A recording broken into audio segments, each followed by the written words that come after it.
Welcome to the finale for Season 14 of The Lord of the Rings Online. I have left the darkness of Mirkwood behind. I am back here in Eregion because right behind me, across this river, are the Plains of the Enedwyth. And Enedwyth is going to be the site of Season 15, a very expansive map with lots of fun things to do and some really interesting raids. So I hope you're looking forward to that. But before we go forward, we do need to wrap up in Mirkwood by discussing all of the deeds and everything else in that location. So, as with any other season finale, I do like to go over several things. So let's go ahead and get started. The first thing you will notice is that I have gotten a lot of experience since the last episode. I am nearly level 75.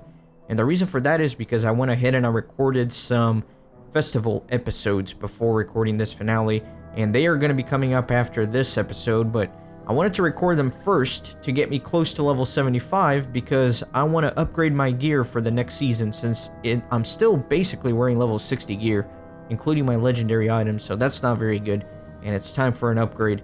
So I got as close as I could here, and then I put on my Stone of the Tortoise so I could level up on screen, and we could go from there. Alright, so as with any other season finale, let's go over some of the things here. I'm getting a new title to go into the next season with. Keeping Proud Feet, Illuminator of Mirkwood. And then, I guess let me go over some of these things here. Class points, I'm still going red line so I can focus on damage and killing opponents quickly. Here in terms of the trait trees for my race traits, I am basically keeping everything the same. I just want to point out this one right here, Hobbit Club Damage Bonus. This is going to be important, because as you can see, it's going to give me plus 5% one-handed club damage. And so far for this entire playthrough, I've been using a spear as my main weapon. But I went ahead and crafted myself a level 75 first stage club so that I can take advantage of this plus 5% one club damage for hobbits. And I want to see how that turns out. I think I am pretty excited about it, so it should be good. And then as far as the virtues, not much is going to change here. Again, I'm trying to stack some agility and some resistance and all that kind of stuff. So, got all this. This one, discipline, I might have to change out. The might doesn't really do too much for me, but I don't really feel like dealing with it right now. So we'll leave it as is. Let's take a look at my new equipment. So you can see I crafted myself a whole new set of everything. I got a brand new set of jewelry, brand new set of armor. I got level 75 first stage weapons. I got a new shield, a new thing here for wardens. What are these called? I don't even know. I guess carvings. And a new pocket item, which I just found. I've been using this Lairdon's Quill ever since level 50. Haven't been able to upgrade it, but I think it's going to be finally time.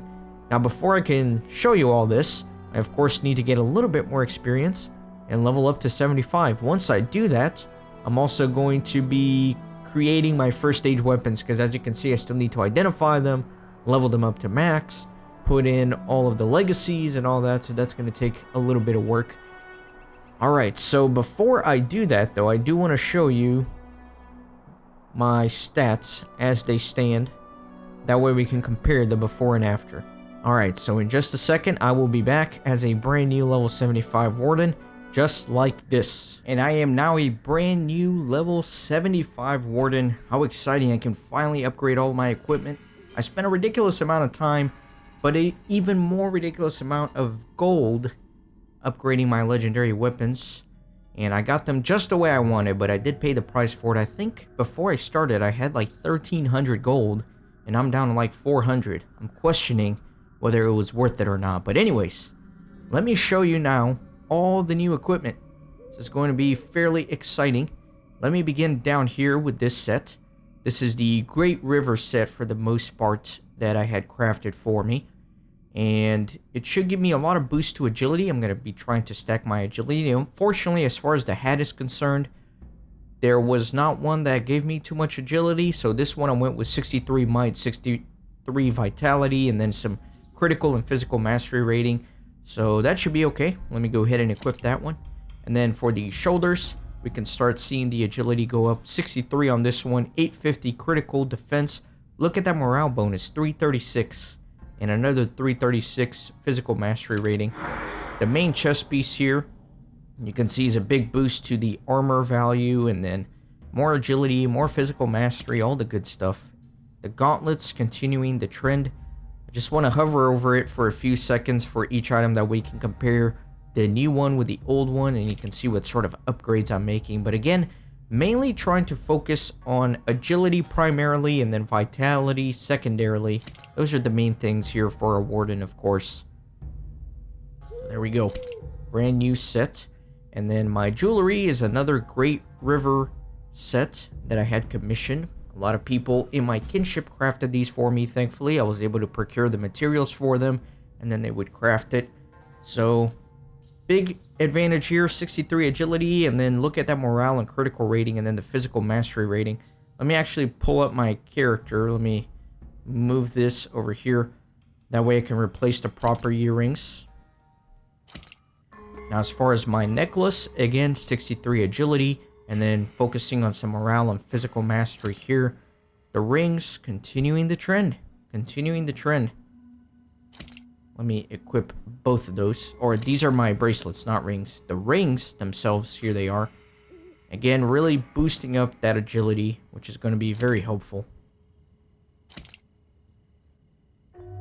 And then the pocket item, again, I brought this up a little bit previously, but I haven't been able to upgrade this since level 50. It's a little bit ridiculous. I haven't found a good one. If you guys know where to get good pocket items, let me know.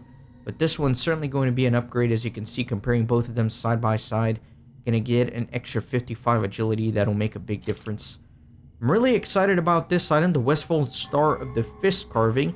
As you can see, this is going to give me plus 6% light type damage, which in essence is a 6% damage boost, because I do light damage as a warden. So this is going to be very good, I think. And it's going to be blasting my morale and my power as well, which is going to help out. This is my new shield, the Strong Combat Shield of Theodred.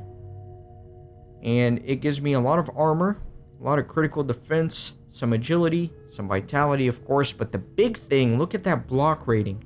2100 block rating compared to the 400 that I have with my current shield. So that's going to make a massive difference. And now the moment we've all been waiting for, my new level 75 first age weapons completely maxed out. This is in essence going to double the amount of damage that I've been doing up to this point. It's going to be huge. Let me start with my secondary weapon, the javelin. And for this, let me actually pull up the legendary panel. Okay, so here we go. 385.5 DPS on that. Perfect. Can't get any better than that. As far as the legacies, I went with 4 major tier legacies and 3 minor tier legacies. My first major legacy is In the Fray morale regen. For those of you who are non-wardens, In the Fray is a combat stance that I'm always in when I'm in melee. So basically what this is doing is giving me a permanent in-combat morale regen, which is going to be helping out tremendously. My second major legacy is Fist Gambit critical rating. For those of you non-wardens, again, a Fist Gambit is basically any gambit that begins with a fist. So let me show you.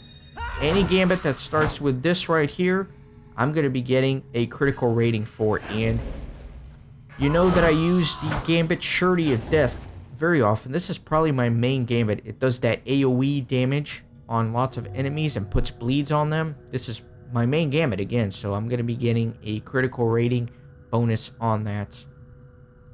Next, I have a heal bonus for Conviction, and let me show you Conviction. I don't use this gambit enough, but I should be using it more, and I will be using it more. So this is Conviction. It gives me critical defense, physical mitigation, and it... Oh, wait a minute. There we go. Let me reset it. And also the heals, and this is going to help increase the heals by 10%.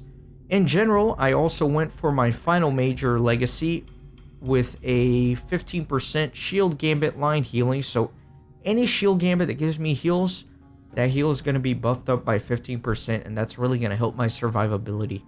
As far as the minor legacies, there really weren't many for the javelin that I was really impressed with. So first of all, I went with a 50 agility one, so that's going to be helping out a lot. And then a target resist rating for resolution. Now, Resolution is a gambit that I have not been using very frequently, if at all, and I'm definitely going to be using it more often. In fact, I even forgot how to do it. So let me see if I can find it. Resolution, there you go. It's 2132 for me. So let me pull it up real quick.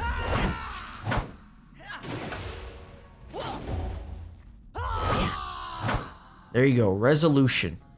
If you look at it, it drains morale from multiple targets within a close range. Target is drained 356 morale, and I gain 356 morale. So if you imagine, if I have like 6-7 enemies around me, and I'm draining that much morale from each of them, that has the potential for giving me huge heals. So I really don't know why I haven't been using this Resolution gambit as much, if at all. So I'm definitely going to be using it more moving forward. And this legacy here is going to help reduce the resist rating of the enemies when I'm using that gambit. And then finally, I went with an ambush critical rating. Ambush is that skill that you see me use from time to time where I throw a spear at an enemy at a distance and it stuns them. I usually begin battles that way. So if I do a critical on them, it can really help boost the damage. So let me go ahead and equip my brand new javelin. Okay, next, the primary weapon here, the club. Again, to reiterate, I'm going to try a club this time so I can take advantage of the plus 5% damage that I get as a hobbit. So let me go all the way to the top here. 260.5 DPS. That's going to be huge. And then, again, I did 4 major legacies and 3 minor ones. For the major legacies, number 1, I went with a minus 2.5% marked and diminished target debuff rating. This is another skill that I haven't been using at all, and it's kind of ridiculous because it's very useful and a very good skill that I should be using, and I will be using from now on. So if you look here, mark target. So if I use this skill on somebody, I will be doing damage on them and decreasing their physical mitigation for 5%, and then with the legacy an additional 2.5% on top of that.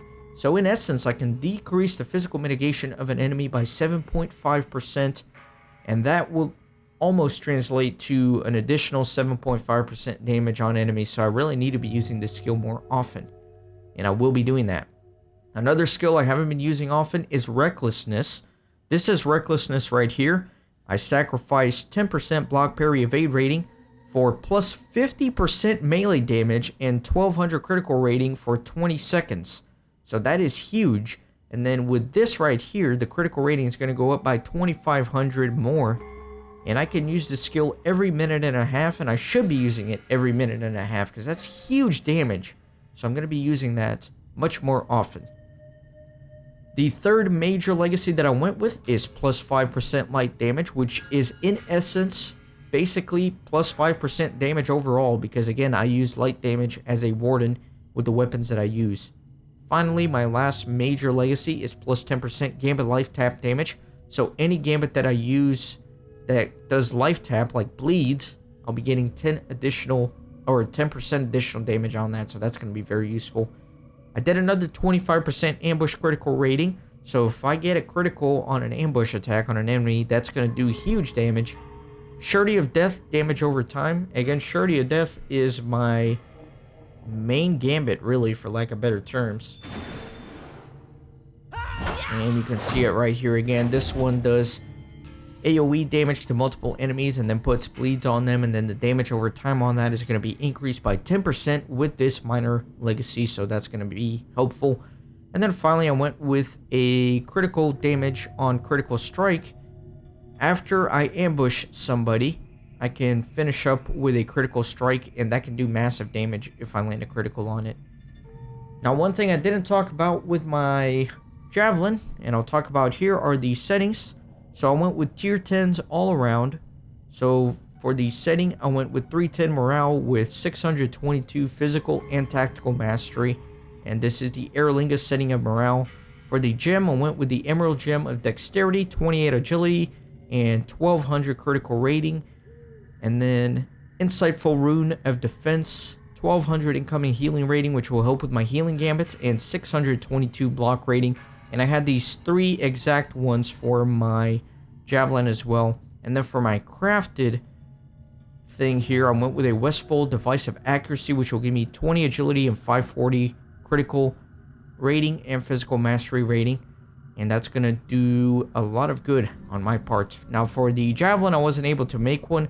The reason is there's a 1-week cooldown for me to craft these, so I'm going to have to wait a few more days. But once that cooldown elapses, I'll craft myself the same exact one here and equip it on my javelin, and that will help out even further. So that's a lot of talking, but I just wanted to really show you guys all the upgrades that I made, because it's very exciting for me. Hopefully it is for you too. And now I will pull up my stats previous to all the upgrades so you can kind of compare side by side my morale, my power, all my stats, and see what a big difference that has made.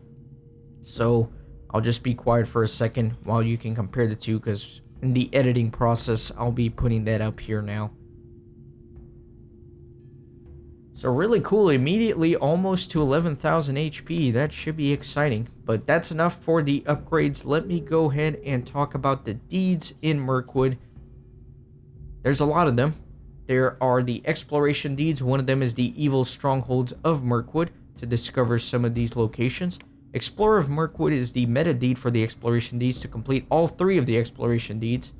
This Mirkwood Tower Climber is a secret hidden deed, and I'm going to show you how to do that momentarily. The Wilds of Mirkwood is another exploration deed, and then uncovering the ruins of Mirkwood is the 3rd and final exploration deed here. The Siege of Mirkwood is to begin the Siege of Mirkwood, which is basically related to the epic quests, and you basically automatically get this from coming to Mirkwood. The Deeds of Mirkwood is the meta deed for completing all the Explorer deeds, and then Into the Black and Twisted Forest, and then the Slayer deeds. Into the Black and Twisted Forest is the quest deeds, so there is the regular, there is the advanced, and there are the final ones respectively, and I've already done all the quests obviously, so that's how you unlock those. Mirkwood Landing is related to the epic, of course, to complete the final assault on the orc fortresses. And then we get into the Slayer deeds, Beast, Dead, Orc and Uruk-slayer. The head count is just to defeat any sort of enemies within the Mirkeeves, so it's kind of like a meta deed. You got the Slayer Mirkwood deed, which is the meta deed for the Slayers to complete all the Slayer deeds. You got the Sorcerer, Spider, and Warg-slayers. So that's a ton of deeds, and let me go ahead and show you each and all of them right now. The first exploration deed is called the Evil Strongholds of Mirkwood. Many foes have settled throughout Mirkwood, striving ever to make it the fell and hopeless stronghold of evil that it has since become. The first landmark is Garmod Madhul. Garmod Madhul is one of many orc camps in the Ashen Slades, where the forces of Dol Guldur muster to begin their invasion of Lothlorien.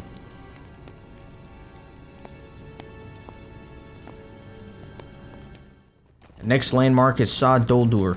This evil place is the source of the blight upon the Ashen Slades, summoned by the fell spirits and sorcerers who dwell there.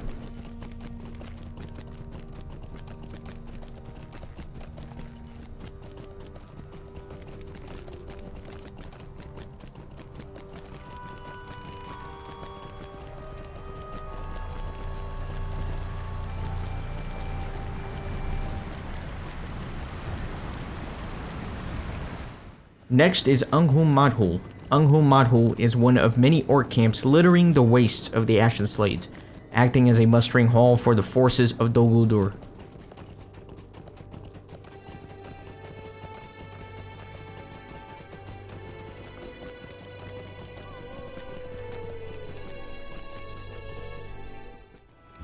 Next is Burskala.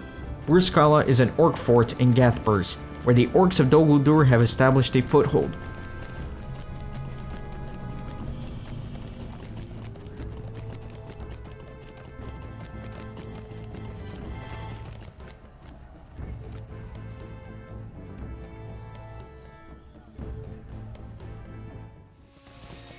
Next is Amon Angened. This hill was once a lookout for the Elves of the Greenwood the Great, before the coming of the Necromancer.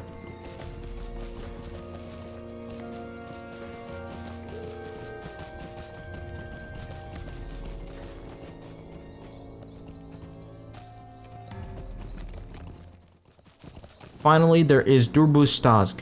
This orc camp was established to prevent an attack upon Dol Guldur from the forest of Lothlorien.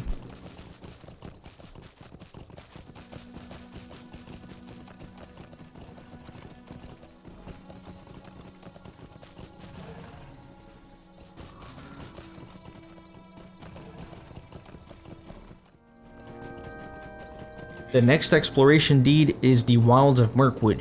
There are many wild forsaken places to be stumbled upon as the wary wanderer passes through Mirkwood. The first location is Pack Howler's Hill. This isolated hill in the Dourstocks is a rallying point for the wolf packs of Mirkwood. Mournful howls can often be heard upon the wind from this direction.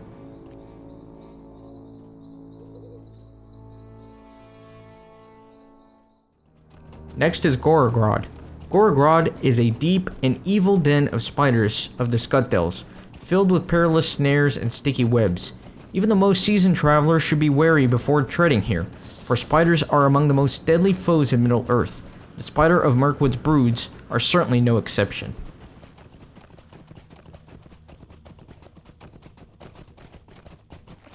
Next is Sod Meren. Even trees can be corrupted by evil influences, and the horns of Mirkwood live out their long days growing ever blacker and ever more corrupt. Their home of Sod Meren is a sad and lonely place, filled with the malice of the trees.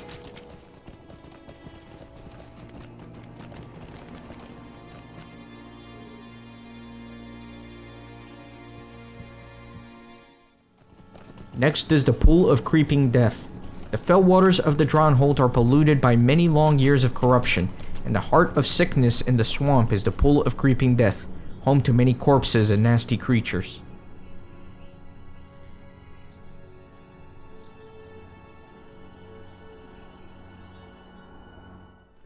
Next is the Tree of Suffering. The Tree of Suffering is a place where the orcs display the bodies of their victims for all to see as a warning to all those who would bring light to the dark forest.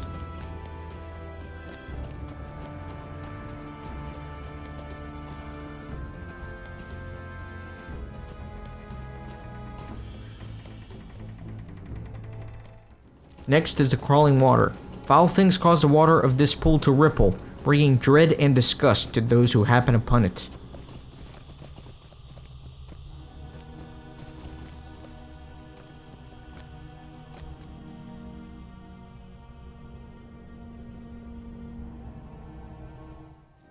Finally, there are the Windstones. The Windstones are impressive in their formation, jutting high from the forest floor, shaped and beaten by the elements. But evil has settled here and many cruel wargs prowl about, spoiling the land.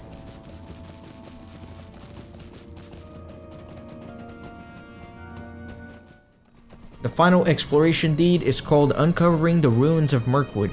Mirkwood is home to many places that were once great, but have fallen into ruin after long years of corruption and disrepair. The first location is Denenglor. Denenglor was once a stronghold of the Elves of Greenwood the Great, but it fell beneath the onslaught of the necromancer of Dol Guldur long ago.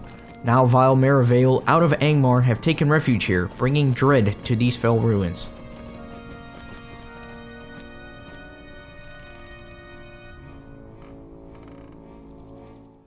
Next is Mythcod.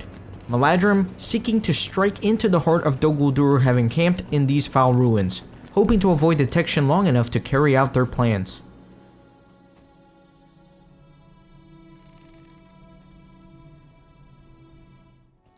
Next is Turnhirion. This tower once watched over the river Anduin and the passage to Lothlorien, Mirkwood's sister on the western banks.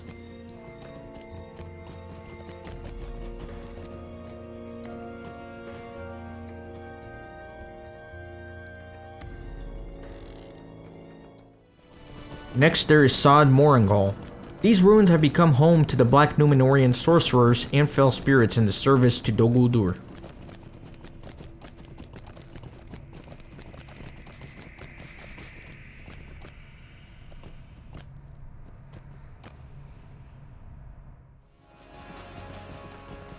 Finally, there is the Wild Ruin. The outlying ruins of Osgallad have become the lairs of wild beasts corrupted by the foul power of Dol Guldur.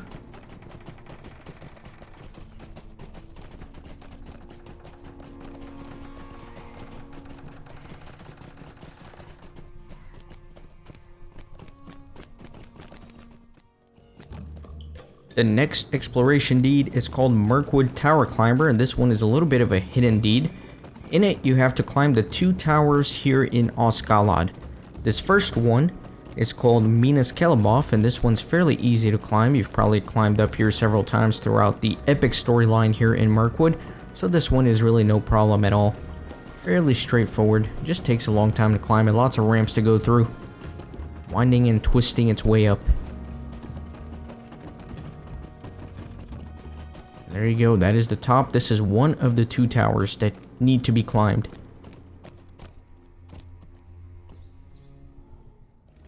The next tower is called Minas Gloroloth, and you actually start it like the previous one. You climb through the same location, but instead of continuing up, we are going to take this path and actually go around to the other side of the city. That way we can climb the second tower. It's going to require a few tricky jumps here or there, but really nothing that you should not be able to handle. There's a jump right here that can be a little tricky. And then this one's the hardest one. You gotta wait until you're at the very edge. Stay on that left side that juts out a little bit more so you can make the jump comfortably. And then you can continue making your way around the perimeter here, as I'm doing. When you come to this crack, you can drop down on the right side here. And then you'll come up to what looks like a dead end here. But you can slowly climb your way through these ledges. And you can't do it while you're mounted, as I'm demonstrating here, so you're gonna have to get off your horse for this. And then just very carefully jump from ledge to ledge until you make it to the top. And then it's a straight shot to the top, just winding and twisting up the ramps.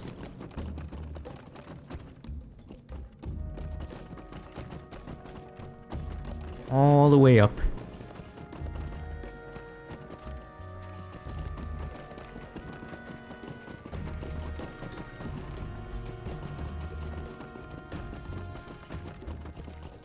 So once you make it up here and you've climbed both the towers, you unlock the Mirkwood Tower Climber deed. And you can appreciate some of the views up here as well. Not too bad.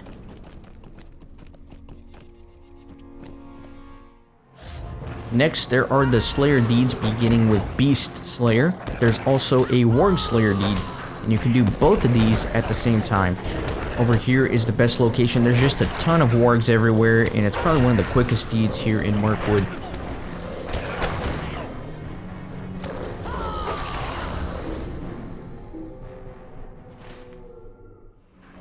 Next is the Dead Slayer deed, and this is certainly the best location to do it in. It's kind of annoying because there are the ranged ones. The little green ones are melee, but the blue ones certainly try to keep a distance from you, so if you use a lot of AoE attacks, it's kind of hard to round them up. But there should be plenty of numbers for you to be able to melt this deed away fairly quickly. Now I want to take the time to also say that there's the Treasure Hunter deed and the Roving Threats deed here in Mirkwood, which I can't do until a later level, so keep that in mind.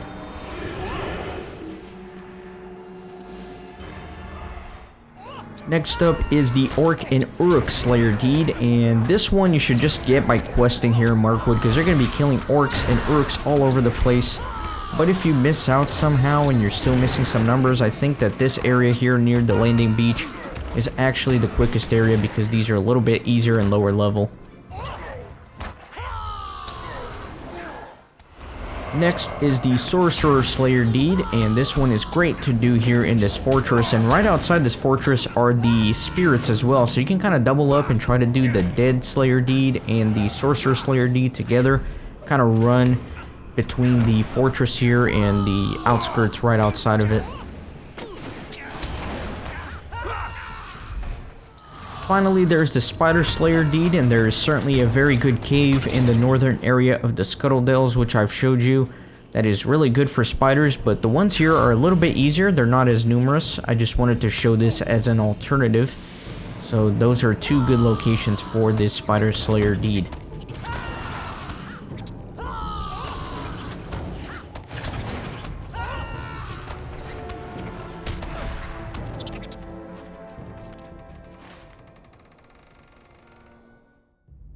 So those are all the deeds here in Mirkwood, and next let me talk about the reputation faction that is here. There's only one, and that is the Elves of the Maladrim. So let me show what happens when you get some of the accomplishments with them. So the first reputation vendors that you will encounter is here in Sirion, and in order to be able to barter with them, you only have to be of an acquaintance in terms of reputation. May I be of service to you? So these guys will trade some 3rd Age legendary items if you need them. And that's basically it. There's really not too much exciting until you get to Ally and Kindred, of course. Is there aught what you need? So depending on how you're doing and what kind of class you are, these will have different legendary weapons for you. Of special interest to me is this, Muster in the Murkeves, so that as a warden, I can earn this skill. As you can see right there, I'll just throw it out for right now. And then there is this guy as well, and he trades some potions and some salves, as well as some named weapons here that you can kind of scroll through and see if it's of use to you. Really not the best gear. Alright, so next up we will head to Osgiliath, where the next reputation people will be. Let me swift travel over there. And in Osgiliath, you're going to have a ton of reputation people. I think there's 7 of them total, if I'm not mistaken.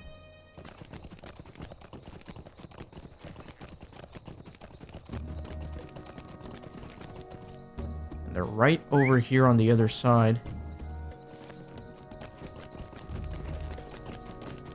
At least most of them are.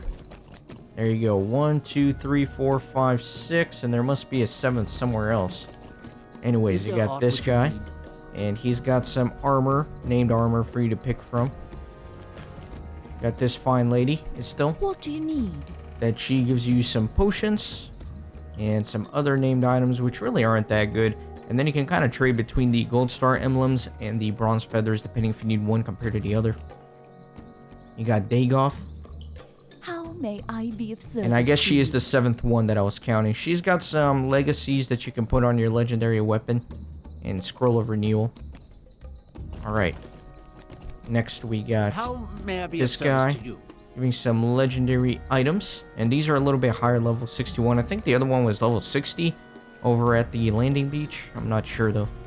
Anyways, just some 3rd Age legendary items. How may I be of More service? 3rd Age legendary items here. Nothing very thrilling. What do you need? Got some recipes here for armor and scholar things, so all sorts of goodies, including weapons. How may I be of service to you? And then more recipes here. Looks like mainly for weapons and jewelry, so you can kind of scroll through those. But again, nothing really that exciting. I think the next location where they have something is at the Haunted Inn. So let me head on over to the Haunted Inn.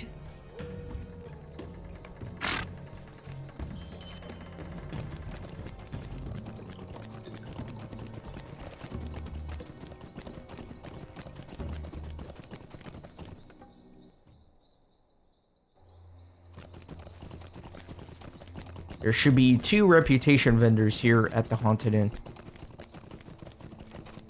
Let me see if I can find them both, of course.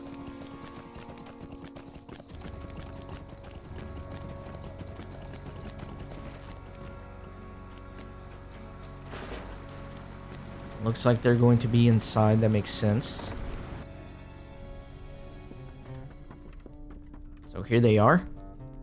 What do you need? This guy's got some potions and then some jewelry and items and things of that sort that you can go through.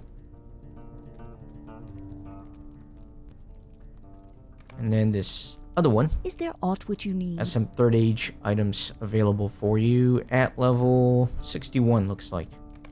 Okay. I think the next 2 are going to be in Mythcod, if I'm not mistaken. Let me try to head over there. What do you need?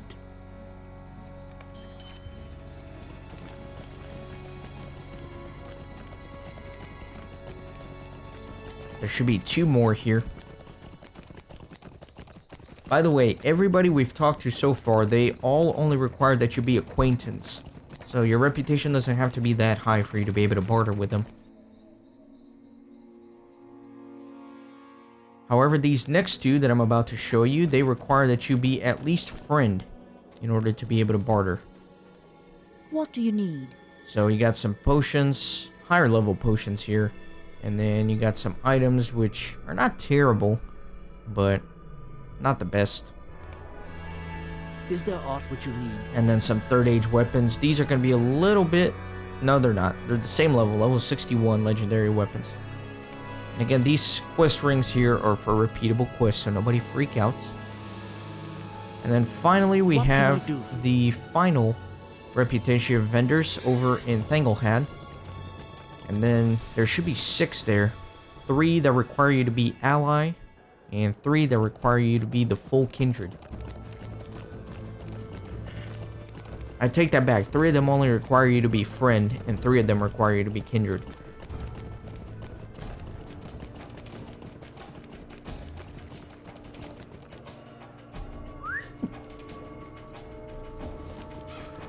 Alright, so let me find them. Again, these are repeatable quests. Nobody freak out. We've done them all.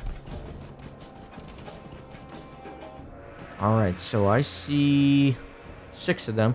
So this is Millicil. This one is kindred. This one is also kindred, and I think this one... No, this one is friend. Yeah. What do you need? So some 3rd age weapons. These are all level 61 as well, it looks like. So if you want 3rd age weapons, there you go. Let me speak with the friend ones first. What do you need? More 3rd age weapons. Also level 61.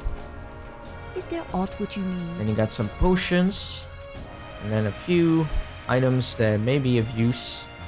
Not terrible, but really nothing spectacular. Nothing that I'd waste my tokens on personally. Now, the one thing that I didn't upgrade, by the way, in terms of my items, is my cloak. And there's a reason for that. There's a very good cloak in the next season that I'll be getting, and I'm saving it for that. And some of you veterans of the game may know what I'm referring to. Alright, so then as far as kindred is concerned, we have this vendor giving us some 3rd age weapons that are level 63, so a little bit better than the other ones. There you go, so 3rd age items if you're interested in that. And then we got these 2 right here. May I help you?